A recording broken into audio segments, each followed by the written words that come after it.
is shooting at pretty much everybody, and Mike Pompeo pays him a visit. We'll talk about it on today's Hot Zone. This is the Hot Zone.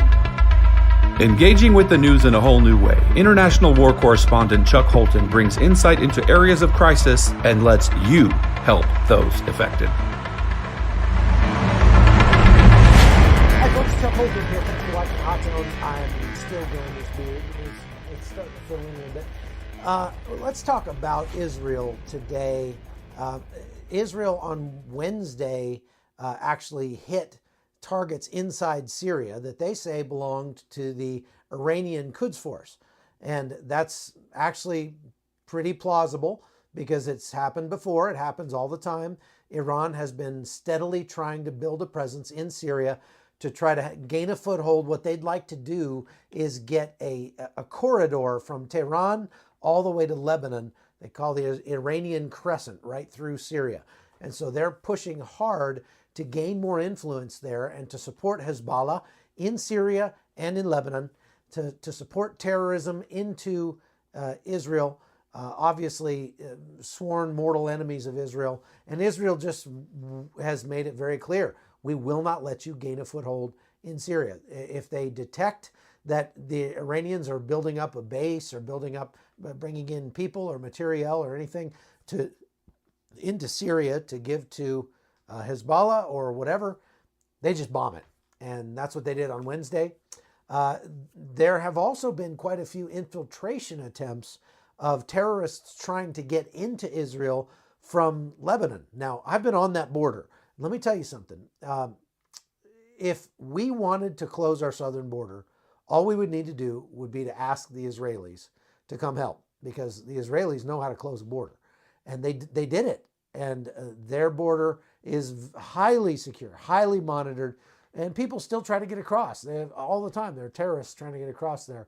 But Israel identifies them, picks them up, and either lets them take the room temperature challenge or drives them back across the border. And so they keep their people safe by having a nice closed border. Now, they are actually in talks with Lebanon to settle some maritime disputes, and maybe that's part of the reason that Mike Pompeo was there this week and meeting with the Israelis. I don't know if it's a kind of a victory lap or goodbye tour, but the Israelis are very complimentary and very happy to have him. You can't stand here and stare out at what's across the border and deny the central thing that President Trump recognized that previous presidents had refused to do, that this is a part of Israel and a central part of Israel. I remember, too, not long after I was a cadet, I was an officer in the United States Army, and I remember the international pressure to return this very place to Syria. It was all the rage in the salons in Europe and in the elite institutions in America to say that this should be returned to Syria. Imagine with Assad in control of this place, the risk, the harm to the West and to Israel and to the people of Israel. President Trump just recognized the basic fact that this indeed is part of Israel. To help you understand the dynamics of this region, the Gaza Strip, the West Bank, the Syrian border and Jordan and Lebanon, and how they play into the relations with Israel, I want to play for you a little documentary that we put together a couple of years ago with Oliver North about that, where we went to that area and we kind of showed you what it looks like and helped explain some of those dynamics. So here you go.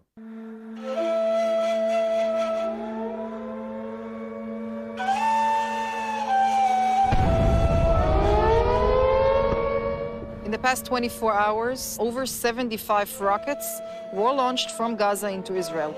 We've had to deal with over 12,000 rockets from the Gaza Strip on Israeli civilians, with over 1 million civilians in range. Different organizations have different motives. Some have jihadic ideology behind them. Others just want to kill as many Israelis as possible.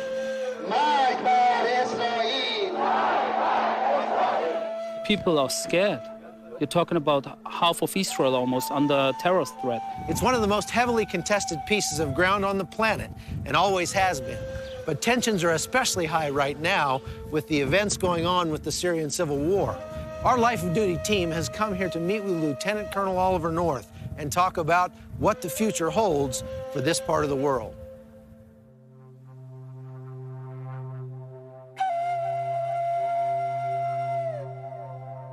We're definitely a country that has a lot of history, and our culture has been shaped by events that have happened thousands and thousands of years ago.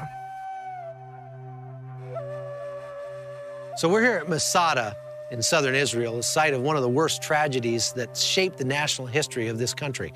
There are a lot of similarities between Israel then and now. Masada is the last resistance against the Roman army. It's the place where those defenders, less than 1,000 of them, on top of this mountain were offered the choice: slavery or death. They opted for death. It was a terrible tragedy. Now, they're surrounded by their enemies today, right? But it's not a whole lot different than what you've got. To the north, Lebanon and Syria. To the east, Jordan. To the south, you've got Egypt. All potential rivals for the fate of Israel. And of course, in many cases, sworn to destroy it. The same kind of situation they faced right here at Masada in 70 AD. With Syria shipping weaponry to Hezbollah, Hamas lobbing rockets into Israel from the south, and fresh military hardware and weapons streaming down from Libya into Lebanon, cooperation between Israel and the United States is needed now more than ever. So, Colonel, there's a lot of history in this area. Where are we? This is the Three Corners area. It's the junction of the borders of Jordan, Syria, and of course, that's Israel. This is the key to protecting the Golan Heights. The Golan Heights, of course, are the key to protecting Israel from attack from the north. So tensions run high even today, right here along this fence, don't they? Well, of course, the unrest and the turmoil inside Syria, Chuck, has created great tension along this border. You notice the border between Jordan and Syria as we pass by, an unmanned checkpoint. Right. And so the concern is the terrorists who are now coming to the fore inside Syria could easily get down to Jordan and, of course, cross that largely undefended border between Jordan and Israel. More worrisome for us is the smuggling of weapons into the Gaza Strip. So there's weapons that are coming from Iran, like the Iranian Fajr 5, that has a range of about 45 miles. And if you don't have a network, an international network of Western countries that are intent on preventing the smuggling of weapons, then there's nothing that one country can do. So having everybody work together in order to prevent that smuggling is critical. It's crucial. Captain Eitan Buckman is an IDF spokesperson. Everybody who lives in this country, everybody who serves in the IDF, knows that we're not facing an amorphous blob. We have very precise threats. The road behind me runs parallel to the border between Jordan here and Syria up here. And these concrete revetments, protection just in case of fire coming from the other side. In between us, a minefield separating these borders from Israel. We are not in Central Europe, and we are not in North America. It's the Middle East. There is no mercy for the weak. Since the Gulf War in '91, the Israeli home front has been under attack numerous times, and that was a threat that got way worse in 2001 when rockets from the Gaza Strip started being fired on the Israeli home front. There's no respect for women's life, no respect for human rights, no respect for signed agreements. Palestinians in the Gaza Strip have focused on really creating their own infrastructure to create rockets. You need now to really destroy the terrorist infrastructure. All of what is standing behind the barrage of missiles which are hitting here our civilian population. They have thousands of them. They had 10,000 of them before the operation, and they're working on amassing a bigger arsenal right now. We also want to make sure they will not be able to re-equip themselves quickly and they smuggle weapons which are coming from Iran. You don't want to have it here. We're on the precipice overlooking Nazareth. Out on the coast, Haifa, where the Iron Dome protection system has now been installed. The Iron Dome is an interception system that's created in order to intercept short-range surface-to-surface rockets. Joint military exercises are conducted with the United States each year that help U.S. troops familiarize with air defense systems, which are employed almost daily in Israel's Iron Dome. The Iron Dome system is definitely one of the high points in our cooperation with the U.S. government and the U.S. military. I would say something between 80 and 90% of the missiles, the rockets launched by the terrorists from the Gaza Strip to Israel, are being intercepted once we decide that we want to intercept them.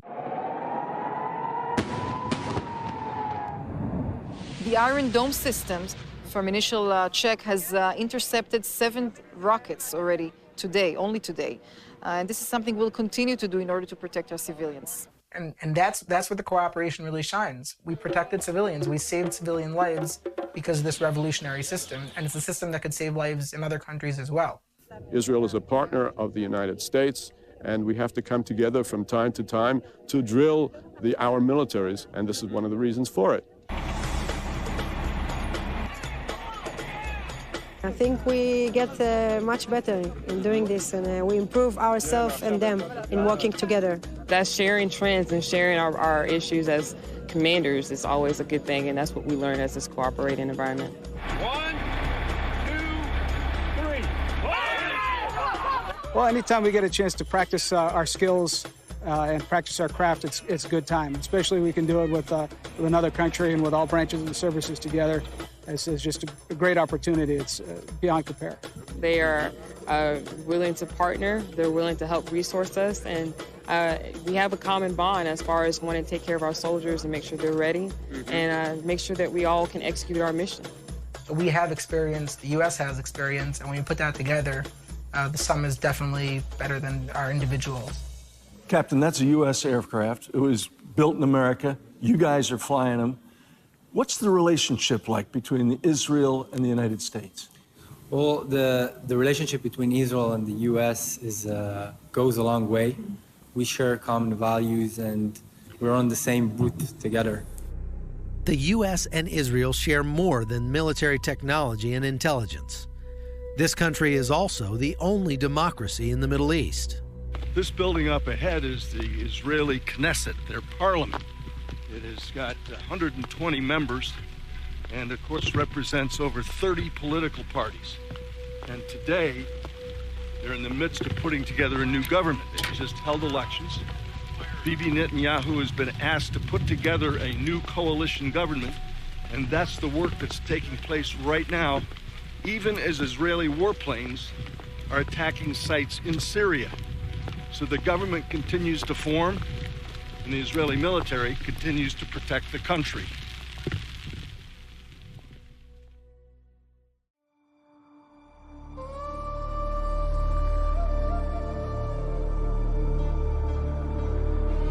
In addition, we share a common cultural heritage, with Israel being the birthplace of the Judeo-Christian tradition upon which our own country was founded. This city, Jerusalem, this place where we are, Gethsemane, is the core of what we are as a people. It all comes from that, the Judeo-Christian traditions that make America what it is. Began right here. Indeed. And so I find that coming here is a reminder of what we can be as a country. While there's no shortage of criticism for Israel in the mainstream media, we found a strong case could be made that Israel contributes more to American national security than any other single country on earth. Israeli intelligence sharing has been vital to U.S. interests in the region for more than 60 years. Thousands of items of military technology currently in use by our forces were invented and manufactured in Israel. From armor used on modern MRAP vehicles in Afghanistan, to counter-IED technology, to medical advances, American troops are safer around the world because of Israeli technological advances. There's a reason that we're third in the world on an absolute number for patents. The startup nation, high-tech industry in Israel, we have managed to defend ourselves and at the same time create a society that flourishes. Throughout the last several decades, Israel has been responsible for keeping countries like Syria and Iran from having nuclear capabilities. Without the Israeli bombing of Iraq in 1981, that country might have been a nuclear power on 9/11. You know, they're surrounded by enemies, and yet, look at this prosperity. This is Tel Aviv, a city of well over 1 million people who are here because the rest of the world has rejected them. They've come here and they've prospered. I can say I've been to every country around Israel, and you don't see prosperity like this in any one of them. There's no other Arab in the world who can live in the Arab world and have the freedom and opportunities got right here in this country. And yet, somehow in America, there's people in our government say, look, if you just give up a little bit more land for a little bit more peace, you'll get what you're looking for. It hasn't happened. Lord willing, it's not going to push these people into the sea. Since its founding, enemies have surrounded Israel. That fact pervades every sector of the culture, with every young man and woman serving 2 to 3 years in the Israeli military. The lessons of the past are deeply entrenched in this society, and Israelis have no intention of ever being driven from their homeland again. Fortunately, this culture hasn't fallen prey to rampant political correctness, which could, in their case, literally lead to their destruction. The ultimate Masada here isn't really the soldier who's doing his job by standing on the border. The ultimate Masada is somebody who lives in Sderot, or in Ashkelon, or in Beersheba, or any one of the tens of towns and cities in southern Israel that's been under fire for 12 years, because they know that that's where they can best serve Israel. That's today's Masada.